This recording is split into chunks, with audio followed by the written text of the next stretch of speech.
도마뱀, 악어, 거북, 뱀을 파충류라고 합니다. 도마뱀과 뱀은 파충류의 95%를 이루는데 이들은 더운 기후 조건에 특별히 잘 적응합니다. 대부분의 도마뱀은 뜨겁고 건조한 지역에 살고 있으며 사막에서 생활이 가능합니다. 이런 극한의 환경에서 거뜬히 살 수 있는 것은 이들이 외연성이기 때문입니다. 파충류는 비늘 피부를 이용해 햇볕으로 체온을 높입니다. 별다른 움직임이 없이 햇볕을 쬐며 많은 시간을 보내는데 비늘로 이루어진 피부를 햇볕에 노출시켜 몸을 따뜻하게 데웁니다. 요즘 옥상이나 논밭에 태양광 패널을 설치한 것을 자주 볼 수 있습니다. 파충류의 비늘 피부가 딱 태양광 패널입니다. 태양광 패널을 따뜻하게 해주겠다고 그 위에 이불을 덮지는 않는 것처럼 파충류에게는 털이 필요 없습니다. 외부 온도로 체온을 조절하는 파충류는 항온동물보다 에너지를 상당히 적게 사용합니다. 이들은 하루 대부분의 시간을 배를 땅에 대고 쉬면서 보냅니다. 격렬한 활동은 짧은 시간 동안 가끔씩 이루어지고 활동 시간의 90% 이상을 동작 없이 엎드려서 보냅니다. 그래서 적게 먹고도 살 수 있습니다. 같은 체중의 파충류와 포유류의 먹이량을 비교했을 때 대략 7배에서 10배 정도까지 차이가 납니다. 그러니 제가 만약 파충류라면 여러분이 하루 3번씩 일주일 동안 식사를 하실 때 저는 하루만 먹으면 거뜬히 일주일을 견딜 수 있게 됩니다. 참 편하겠죠? 도마뱀은 사지를 대자로 벌리고 기어가는 자세로 무게중심을 낮추고 다양한 표면 위를 안정적으로 이동합니다. 악어는 아주 가끔 이른바 높이 걷기 방식으로 먹잇감을 향해 짧은 시간 동안 질주하기도 하지만 대부분의 시간을 다리를 대자로 벌리고 펼쳐진 자세로 지냅니다. 거북도 그렇습니다. 파충류는 땅에 바짝 엎드린 자세로 살아갑니다. 몸통의 옆으로 다리가 뻗어 있어서 다리에서 힘을 조금만 풀면 바로 바닥에 배를 깔고 쉬게 됩니다. 머리가 바닥에 닿을 만큼 가깝기 때문에 귓구멍이 있긴 해도 공기로 전달되는 소리를 잘 듣지 못합니다. 그래서 아래턱을 땅에 대고 바닥의 진동을 통해 소리를 듣기도 합니다. 소리를 잘 듣지 못하니 소리를 낼 이유가 없죠. 예외는 있겠지만 대부분의 파충류에게 청각은 그다지 중요한 역할을 하지 않습니다. 그래서 참새는 짹짹, 고양이는 야옹, 강아지는 멍멍인데 이구아나는 무음이죠. 두개골에서 눈구멍 뒤편에 구멍이 몇 개 있는가를 기준으로 파충류를 분류합니다. 눈구멍 뒤편에 우묵한 구멍이 없으면 무궁형, 우묵한 구멍이 2개 있으면 이궁형이라고 합니다. 이궁형의 경우 구멍 중 하나는 뺨 아래 부위에 있고 다른 하나는 두개골 천정에 있는데 이 두 구멍은 활 모양의 뼈에 의해서 분리됩니다. 거북은 눈구멍 뒤편에 구멍이 없는 무궁형 두개골을 가졌고 악어, 도마뱀, 뱀은 이궁형입니다. 투아타라라고 하는 옛 도마뱀의 두개골인데 두개골 천정 쪽에 관자 위 우묵이 있고 뺨 아래쪽에 관자 아래 우묵이 이렇게 뚫려 있습니다. 이 두 구멍은 위 관자활과 아래 관자활에 의해 구분됩니다. 악어의 두개골에도 눈구멍 뒤쪽에 2개의 구멍이 뚫려 있습니다. 그리고 이 2개의 구멍은 위 관자활과 아래 관자활에 의해서 구분됩니다. 옛 도마뱀이 아닌 다른 도마뱀들, 일반적인 도마뱀들은 눈구멍 뒤편에 2개의 구멍이 있는데 위 관자활만 있고 아래 관자활은 없습니다. 그리고 두개골에 여러 관절이 있어서 주둥이와 위턱을 나머지 두개골에 대해 움직일 수 있습니다. 이러한 두개골을 운동성 두개골이라고도 부릅니다. 뱀은 아래 관자활뿐만 아니라 위 관자활도 없습니다. 그래서 뱀은 두개골을 극단적으로 움직이면서 먹잇감을 삼킵니다. 뱀의 위턱과 아래턱을 구성하는 뼈 중 상당수는 인대와 근육으로 느슨하게 서로 연결되어 있어서 독자적으로 움직일 수 있습니다. 무궁형은 구멍이 없고 이궁형은 구멍이 2개인데 그럼 구멍이 1개인 것은 없을까요? 구멍이 1개인 두개골은 당궁형이라고 합니다. 현재 살아있는 파충류 중에는 없지만 화석 중에서 당궁형 두개골을 찾을 수 있습니다. 에다포사우루스와 디메트로돈이라는 파충류 화석을 보면 눈구멍 뒤편에 구멍이 이렇게 한 개 뚫려 있습니다. 에다포사우루스는 몸 길이가 3m에 이르는 거대한 파충류 화석입니다. 두개골의 눈구멍 뒤편으로 구멍이 한 개 있는 당궁형 두개골을 가졌습니다. 골격을 보면 오늘날의 악어, 거북, 도마뱀 같이 대자로 뻗은 사지와 기다란 꼬리를 가지고 있습니다. 몸의 양옆으로 뻗은 다리가 곧바로 땅에 펼쳐질 기세입니다. 에다포사우루스에게는 오늘날의 거북처럼 이빨이 없습니다. 초식성이죠. 높이 솟은 가는 신경배 돌기가 꽤 인상적입니다. 척추뼈에서 나온 이 길고 가는 신경배 돌기는 피부막으로 뒤덮여 있었습니다. 넓고 얇은 피부막이 햇볕 아래에서 금세 데워져 손쉽게 체온을 높였을 것입니다. 도처럼 펼쳐진 피부막은 체온 조절과 과시, 운동 능력 개선 등 서로 연관된 여러 기능을 수행했을 것입니다. 디메트로돈도 다리가 대자로 뻗어 있고 긴 꼬리를 가졌습니다. 머리부터 꼬리까지의 길이가 2.5m에 이릅니다. 이 거대한 파충류는 다리를 벌리고 땅에 펼쳐지듯 달라붙어 살았습니다. 높이 솟은 신경배 돌기를 안정적으로 세우기 위해서는 몸체를 더 낮게 숙여야 했습니다. 그런데 등에 커다란 광고판을 달고 있어서 잠복 사냥을 할 수 없습니다.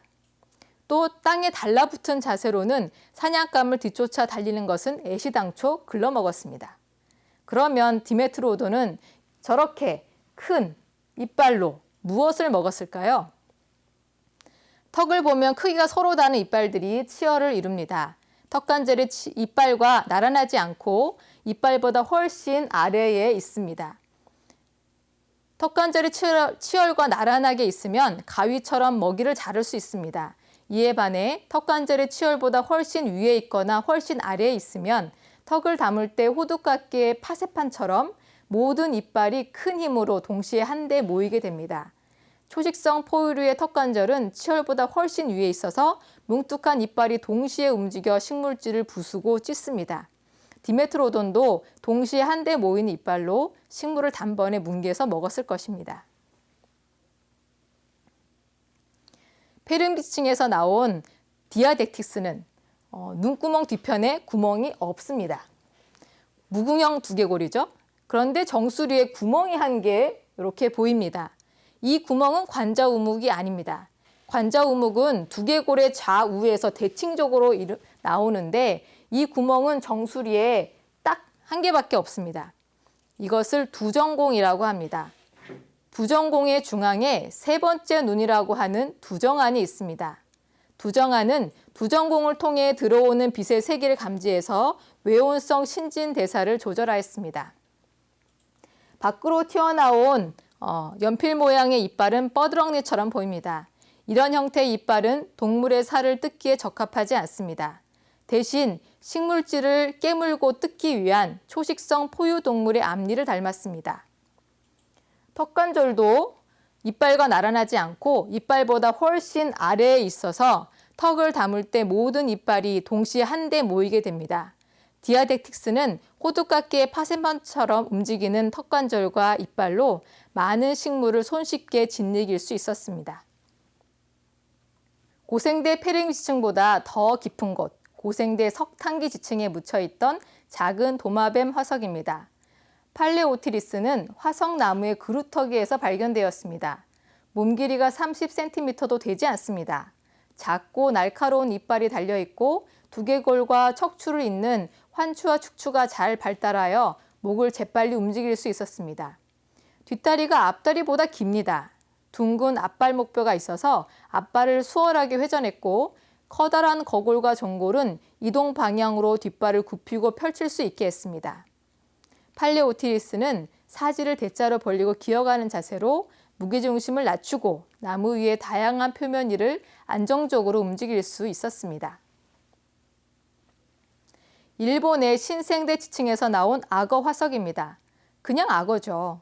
현재의 악어랑 똑같습니다. 거북은 어떨까요? 딱 그냥 거북입니다. 그런데 엄청 크죠.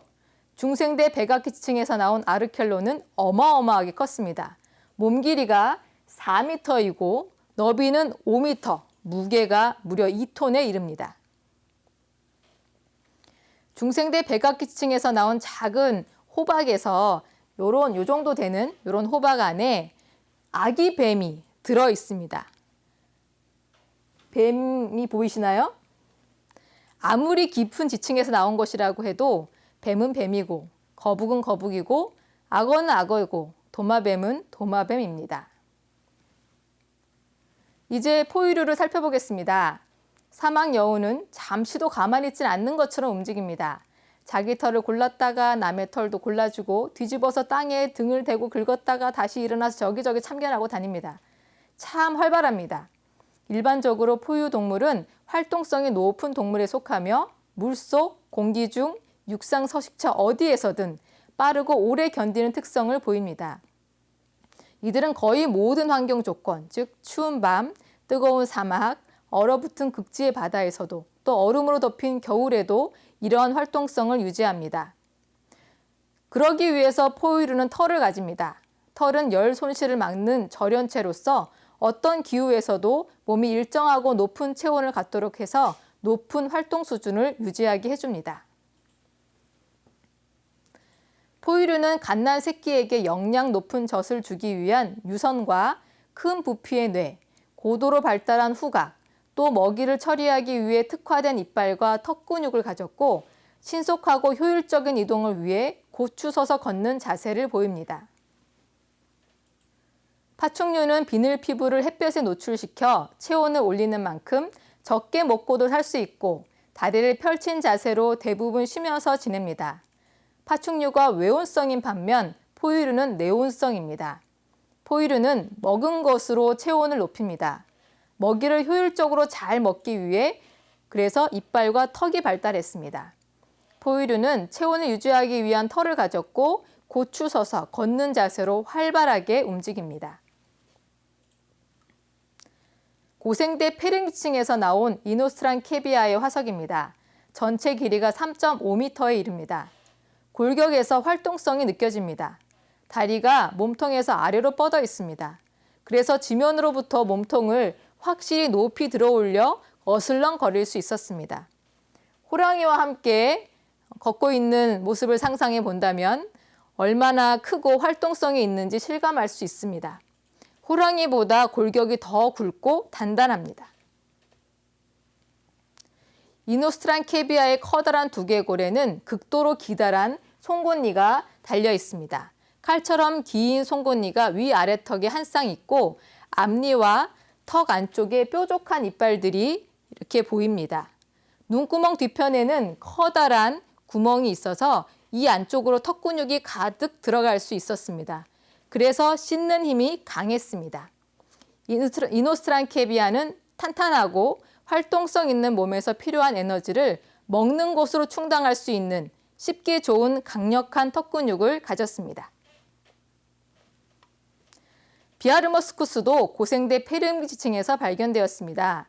몸 길이가 1.5m에서 2m에 이르는 꽤 큰 동물입니다. 몸통 아래로 다리가 곧게 뻗어 있어서 동물의 활동성이 느껴집니다. 비아르모스쿠스는 지면으로부터 몸통이 확실히 높이 들어올려 걸었습니다. 한 쌍의 커다란 송곳니가 있고요. 또 작은 이빨이 빼곡하게 치열을 이룹니다. 눈구멍 뒤쪽에 관자 우묵이 크게 발달했습니다. 이 관자 우묵에 턱을 움직이는 큰 근육이 자리 잡았습니다.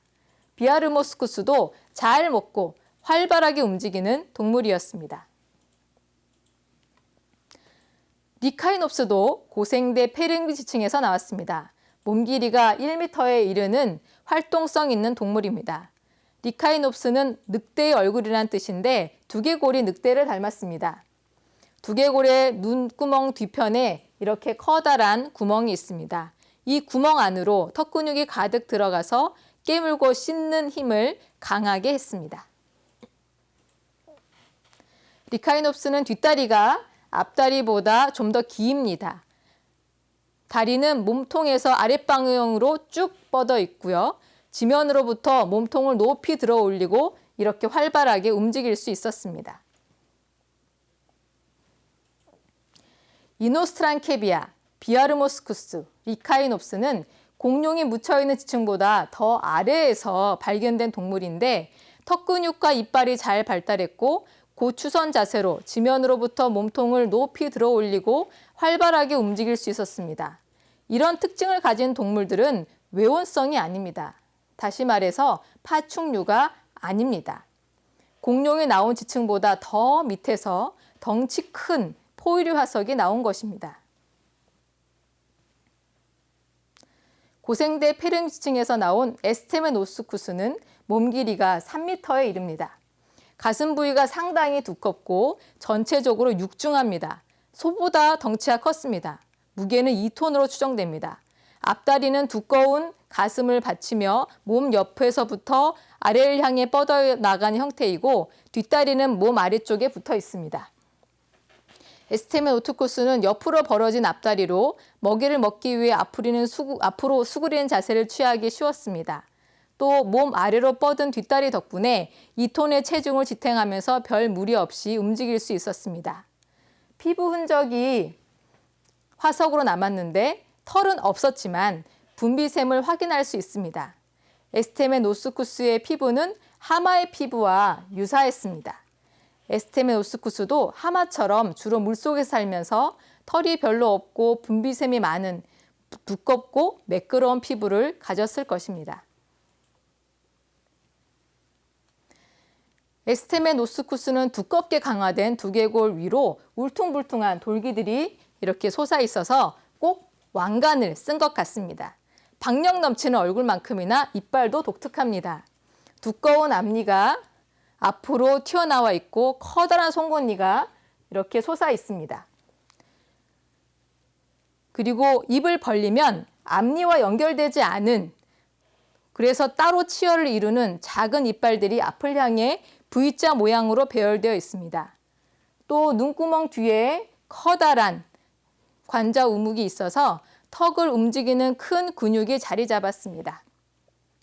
에스테메노스쿠스는 두 겹으로 배열된 독특한 이빨과 또 커다란 앞니와 송곳니 그리고 잘 발달한 턱 근육으로 강가의 식물을 먹었을 것입니다. 페름 지층에는 이노스트란케비아, 리카이놉스, 에스테메노스쿠스 같은 대형 포유류뿐만 아니라 자그마한 포유류 화석도 묻혀 있습니다. 트리낙소드는 수달과 비슷하게 생겼습니다. 주둥이는 좁고 길쭉하며 다리가 짧아서 몸통이 지면과 가까이 붙어 있습니다. 주둥이 앞에 옆 표면으로 작게 파인 홈이 보입니다. 수염의 흔적입니다. 입 주변에 있는 수염은 더듬이 역할을 합니다. 야행성이거나 땅굴을 파는 포유 동물에서 수염이 길게 발달합니다. 앞이 잘 보이지 않아도 수염에 스치는 감각만으로 장애물을 피하거나 먹이를 잡을 수 있습니다. 트리낙소돈도 굴에서 살았습니다. 트리낙소돈 표본 여러 개가 얕은 굴로 보이는 곳에서 발견되었습니다. 때로는 둘 이상의 개체가 하나의 굴 안에 갇혀 있었고 트리낙소돈 한 마리와 양서류 한 마리의 화석이 같은 굴에서 발견되기도 했습니다.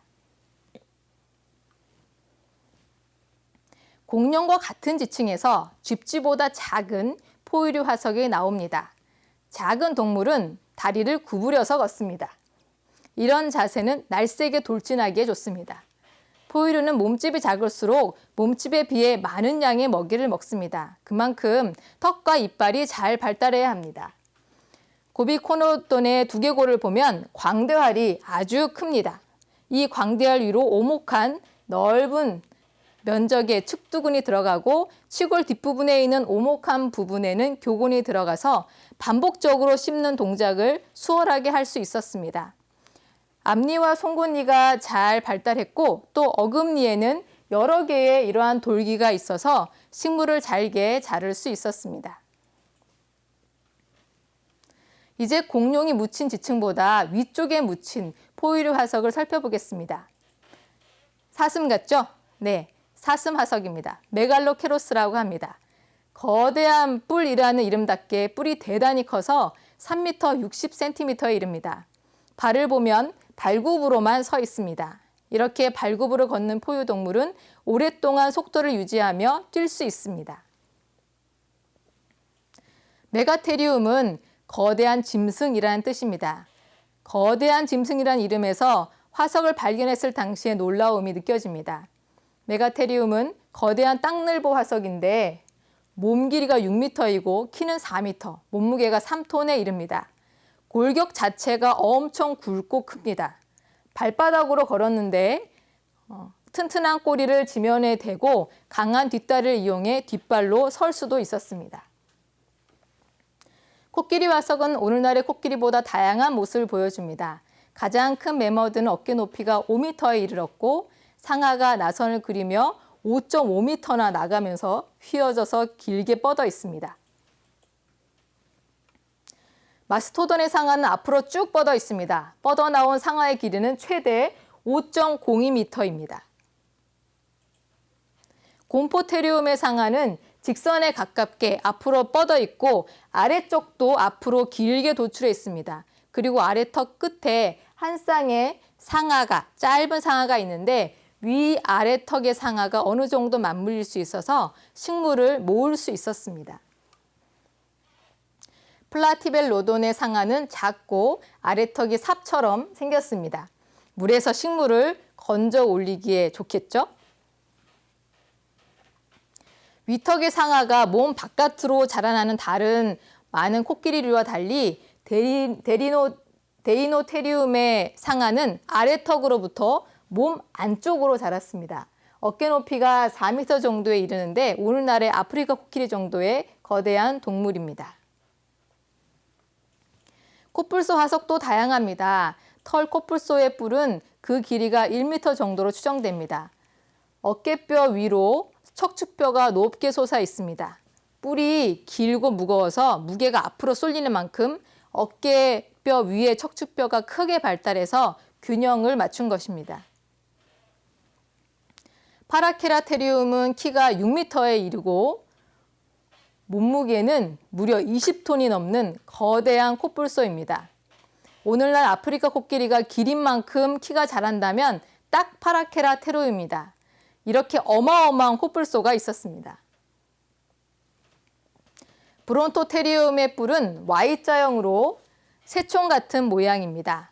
어깨가 특히 두껍고 커다랗습니다. 이 어깨뼈 위로 척추뼈가 높게 솟아 있습니다. 아르시노이테리움은 코뿔소류는 아니지만 커다란 꽃갈콘 모양의 뿔이 두 눈 사이에서 앞으로 뻗어 있습니다. 또 작은 뿔이 머리 위에 이렇게 예쁘게 솟아 있습니다. 우인타테리움은 6개의 뿔이 솟아 있고 송곳니가 길게 발달했습니다. 물가에서 부드러운 식물을 잘라먹는 동물이지만 이렇게 멋진 송곳니를 가지고 있습니다. 포유류 화석은 신생대 지층에서 폭발적으로 나타납니다. 포유류 화석의 다양성은 정말 놀랍습니다. 신생대 지층에서 무진장 많은 종류가 갑자기 나타나지만 중생대, 고생대 지층에도 포유류 화석이 없지는 않습니다. 이노스트란케비아, 비아르모스쿠스는 고생대 지층에서 나오고 고비코노드는 중생대 지층에 공룡과 함께 묻혀 있습니다. 지질시대는 이렇게 많죠. 고생대 5.4억년 전부터, 중생대 2.5억 년 전부터, 신생대 0.6억 년 전부터, 고산필방, 중공암, 신매화, 캄 오실대 석패, 중생대 트쥐백, 신생대 쓰리포 너무 많습니다. 지질시대에 따르면 공룡은 파충류의 시대라고 하는 중생대에 출현해서 번성하다가 멸종했습니다. 포유류는 중생대 트라이아스기에 출현했지만 공룡에 밀려 땅속에서나 사는 작은 쥐 같은 동물로 겨우 생존하다가 공룡 멸종 이후에 갑자기 폭발하듯 다양하게 진화했다고 합니다. 그런데 공룡은 파충류가 아닙니다. 사지가 펼쳐져 있어 당장이라도 바로 휴식을 취하는 파충류와는 현저히 다릅니다. 파충류는 도마뱀, 뱀, 악어, 거북과 같은 외연성 동물로 사지를 대자로 뻗고 비늘 피부로 햇빛을 받으며 많은 시간을 여유롭게 쉬면서 보냅니다. 몸에서 필요한 에너지가 적으니까 그만큼 적게 먹고도 살 수 있습니다. 반면에 공룡의 사지는 몸통에서 아래로 곧게 뻗어 있습니다. 마메키사우루스가 기둥같이 이렇게 곧게 뻗은 다리로 무려 30톤의 몸무게를 지탱하면서 걷기 위해서는 근육에서 많은 에너지를 사용해야 합니다. 또 500kg 이상의 무게를 2개의 뒷다리만으로 지탱하며 걷는 파키케팔로사우루스의 골격은 그 자체에서 활동성이 넘칩니다. 공룡의 근육은 항시 예열되어 있어야 그 엄청난 무게를 지탱할 수 있습니다. 지난 공룡이 파충류인가요라는 영상에서 말씀드렸듯이 공룡은 중생대 파충류가 아닙니다. 페름지층에서 발견된 디아덱틱스, 에다포사우루스와 같이 사지가 바닥에 펼쳐진 동물은 분명한 파충류이지만 공룡은 너무나 활동적인 동물입니다. 공룡과 함께 새 화석이 나옵니다. 이크티오르니스는 용골 돌기가 커서 날갯짓을 위한 커다란 가슴 근육을 붙을 수 있었습니다. 또 나무와 나무 사이에서 5개의 날개로 활공하듯 날아다녔던 시조새는 쥐라기 지층에서 발견됩니다. 지난번 조류와 그 화석이란 영상에서 말씀드렸듯이 다양한 새들이 공룡과 함께 살았습니다. 쥐보다 작은 크기의 자그마한 포유류도 쥐라기 지층에서 나옵니다. 그런데 공룡이 묻힌 지층보다 더 아래에서 호랑이만한 크기의 이노스트란케비아, 또 수달 같은 트리낙소돈, 늑대만한 크기의 비아르모스쿠스도 나옵니다. 비아르모스쿠스의 골격은 그야말로 늑대 같습니다. 몸통 아래로 다리가 뻗은 날렵한 동물입니다. 이노스트란케비아가 어슬렁거리다가 호랑이와 마주친다면 호랑이가 먼저 물러날 것 같습니다. 이렇듯 커다란 포유류 화석이 고생대 페름기 지층에서 발견됩니다. 지질시대에 따르면 포유류는 신생대인데 커다란 포유류 화석이 파충류의 시대보다 더 이전인 고생대에서 나오는 것이죠. 결국 포유류 화석은 고생대, 중생대, 신생대에 걸쳐 다 있습니다. 코뿔소를 비롯한 커다란 포유 동물은 신생대 지층에 가득 묻혀 있습니다. 파충류도 고생대, 중생대, 신생대에 다 있습니다. 조류는 중생대와 신생대에서 나옵니다. 성경을 보면 지구 역사의 초기에 모든 생명체가 물에 쓸어버림을 당한 사건이 있었습니다.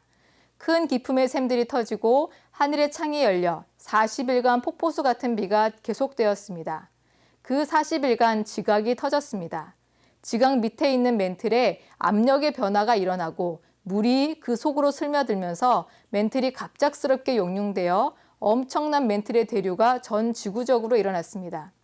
그리고 40일간 폭포수 같은 비가 지속되었습니다. 하나님께서 지구 창조의 둘째 날 물을 궁창 위의 물과 궁창 아래의 물로 나누셨는데 그 궁창 위의 물이 모두 비가 되어 쏟아져 내렸습니다. 지상의 모든 것을 삼킨 물은 150 동안 땅에 넘쳤고 그 후에 강한 바람과 함께 물이 줄어들면서 1년이 지나서야 마른 땅에 땅을 디딜 수 있었습니다. 지지시대 표를 보면 물에 서식하는 삼엽충, 투구개에서부터 각종 어류, 그리고 육지의 낮은 곳에 서식하는 양서류, 파충류, 그리고 더 높은 곳까지 이를 수 있는 포유류, 조류의 순으로 추론합니다. 성경에는 대홍수 이전에 비가 오지 않았다고 기록되어 있습니다. 동물들은 비를 대홍수로 처음 겪었습니다. 빗물이 급격히 불어나면서 낮은 지대에 살았던 동물들은 그대로 토사에 묻혔고 날쌘 동물들은 차오르는 물을 피해 더 높이 도망하다가 결국 물에 쓸림을 당했습니다. 이런 경황 없음이 이 지지시대표에 어느 정도 드러납니다. 트리낙소도는 자기가 살던 땅굴에서 밀려드는 토사에 그대로 묻혔습니다. 그래서 다른 포유류보다 더 낮은 고생대 페름지층에서 발견되는 것입니다. 날개 있는 모든 새, 육축과 기는 것과 땅의 짐승은 그 종류대로 창조되어 함께 살았습니다. 익숙한 표현으로 바꿔 말하면 조류, 포유류, 파충류, 공룡은 같이 살았습니다. 이들이 살았던 서식지와 행동 방식에 따라 토사와 물에 쓸려진 위치가 달라서 다른 지층에 묻힌 것입니다. 다음 시간에는 새와 공룡에 대해 더 자세히 살펴보도록 하겠습니다. 지금까지 시청해 주셔서 감사합니다.